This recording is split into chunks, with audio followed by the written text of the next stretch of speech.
땡아! 제 마음속 영순이 여러분, 안녕하세요. 랭킹스쿨입니다. 공공질서 확립을 위해 마련된 법은 시민으로서 반드시 지켜야 할 규칙이자 사회 구성원들이 준수해야 하는 공동생활의 기준이죠. 그러나 나만 안 걸리면 그만이라는 생각으로 법을 어기는 사람이 많아지며 오히려 고지고대로 지키는 사람이 손해라는 인식이 팽배해지고 있습니다. 혹은 지켜야 하는 법인지조차 몰라 의도와 다르게 위법을 행하는 경우도 많은데요. 오늘 랭킹스쿨에서는 한국인 대다수가 안 지킨다는 법 탑 3를 알아보겠습니다.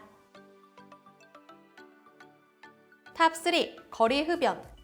보행 중 아무렇지 않게 마주 걸어오는 길박러들을 보며 얼굴을 찌푸린 경험 한 번쯤 있으시죠? 실제로 지난해 서울시가 시민 2,900여 명을 대상으로 한 설문조사에 따르면 시민 10명 중 3명이 주 10회 이상 간접 흡연을 경험하는 것으로 조사됐고 이 중 55%가량은 흡연 관련 문제로 간접 흡연을 꼽았습니다. 간접 흡연이 가장 빈번하게 발생하는 장소 역시 63.4%가 길거리라고 답했는데요. 2010년대에 들어서면서부터 금연에 대한 사회적 인식이 높아지며 정부에서도 금연구역을 전국적으로 확대하는 방침을 내놓았고 이에 일환으로 흡연 부스 설치 및 흡연 장소 지정이 이루어졌지만 실생활에서의 거리 흡연은 큰 변화가 없어 보인다고 하네요. 심지어 버스 정류장 인근 10m 등 특정 지역에서의 흡연을 조례로 금지하거나 흡연 부스나 지정된 흡연 구역을 벗어나 담배를 피우다 적발될 시 5만 원의 과태료를 부과하는 등 여러 규제도 마련됐지만 정작 단속 인원이 부족해 거리 흡연자들에게 일일이 벌금을 물게 하는 것도 불가능한 실정입니다. 거기다 유동인구가 많은 지하철역 인근이나 버스터미널 근처에 흡연자들을 위한 흡연 부스를 설치해도 정작 흡연자들이 이용하지 않아 설치비는 설치비대로, 거리 흡연 문제는 거리 흡연 문제대로 여전히 제자리 걸음이라는데요. 밀폐된 공간에 수많은 흡연자들이 한데 모여 담배를 피우다 보니 옷에 담배 냄새가 배는 게 싫다는 게 그 이유였습니다. 실제로 코앞에 부스를 두고 부스 근처에서 3-3-5-5 모여 담배를 피우는 흡연자들을 어렵지 않게 만날 수 있는데 이로 인한 피해는 고스란히 비흡연 보행자들에게 돌아가고 있죠. 상황이 이렇다 보니 길거리 흡연에 대한 불만이 꾸준히 제기되고 있으나 반대로 금연구역이 늘어나는 데 비해 흡연구역은 턱없이 부족하고 부스 퀄리티도 크게 떨어져 이용에 불편이 많다는 흡연자들의 목소리도 적지 않은데요. 흡연자의 자유 보장과 간접 흡연 피해 완화라는 두 마리 토끼를 모두 잡으려면 비흡연자와 흡연자를 철저히 분리할 수 있는 흡연시설 확충도 중요하겠지만 보행 중 흡연 행위만큼은 자제하는 흡연자들의 인식 개선이 시급해 보입니다.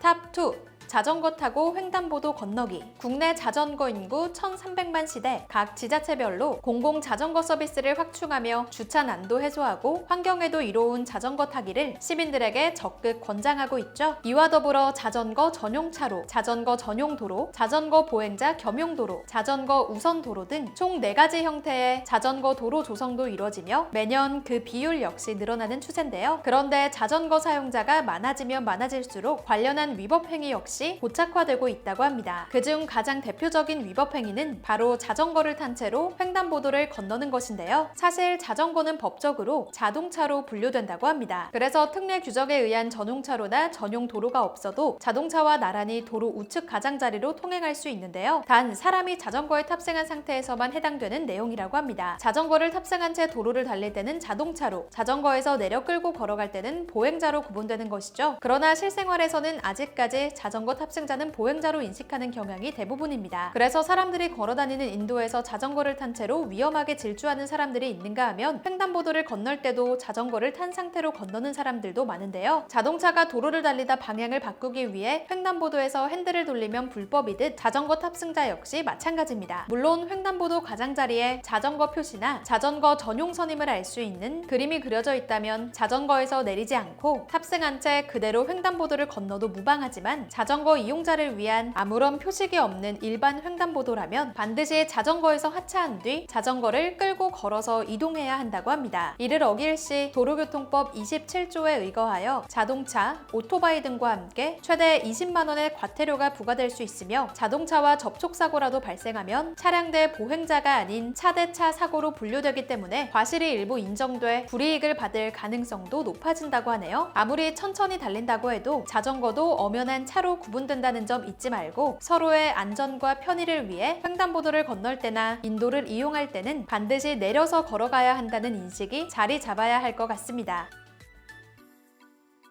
탑 1. 웹하드 불법 공유.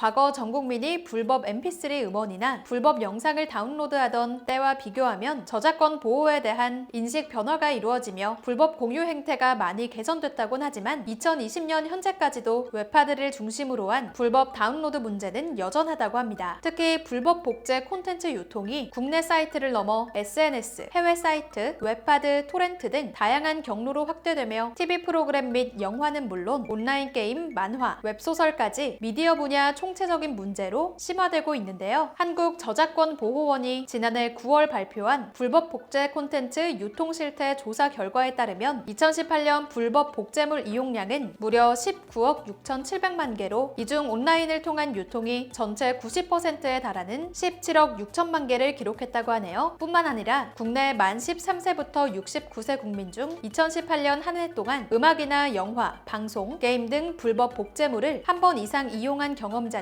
1,770만여 명으로 전체 인구의 거의 절반에 가까운 43%에 달한 것으로 나타나는데요. 현재 불법 복제물 유통 경로로 가장 빈번히 사용되는 채널은 전체 불법 복제 콘텐츠 공유량의 30%를 차지하는 토렌트입니다. 토렌트는 기존 웹하드와 달리 여기저기 흩어져 있는 파일 조각에 해당하는 시드를 모아서 다운로드하는 형식으로 시드 유포자들을 모두 검거해야 하기 때문에 기존 웹하드보다 수사가 더 까다로운데요. 이 점에 안심하여 토렌트를 이용하는 사람들이 많지만 결코 법망을 100% 피할 수 있다고는 할 수 없습니다. 토렌트를 다운로드하는 과정에서 자동적으로 상대방에게 전송하게 되는 업로드도 함께 일어나기 때문에 자신의 IP 노출 위험과 불법 복제물 유포 등으로 인한 민형사상의 소송 우려도 무시할 수 없기 때문이죠. 그렇지 않아도 2018년부터는 불법 복제물 유통 해외 사이트를 근절하기 위해 문화체육관광부, 방송통신위원회, 경찰청 등 관계기관이 합동으로 특별 전담팀을 구성, 주요 저작권 침해 해외 사이트 집중 단속을 실시하고 있긴 하지만 아직까지 불법 공유로 처벌받는 사람은 자료를 받는 소비자가 아닌 자료를 공유하는 업로더가 대부분이다 보니 현행법상 자료 다운로드로 처벌을 받는 경우는 극히 드물다고 하네요. 상황이 이렇다 보니 웹하드 불법 공유 문제 해결은 전적으로 국민 인식 개선에 달려있다고 볼 수 있는데요. 콘텐츠 이용료 몇 푼을 아끼기 위해 행하는 불법 공유가 결국 미디어 콘텐츠 사업에 막대한 손해로 이어져 사회적 문제를 야기할 수 있다는 점 명심해야겠습니다.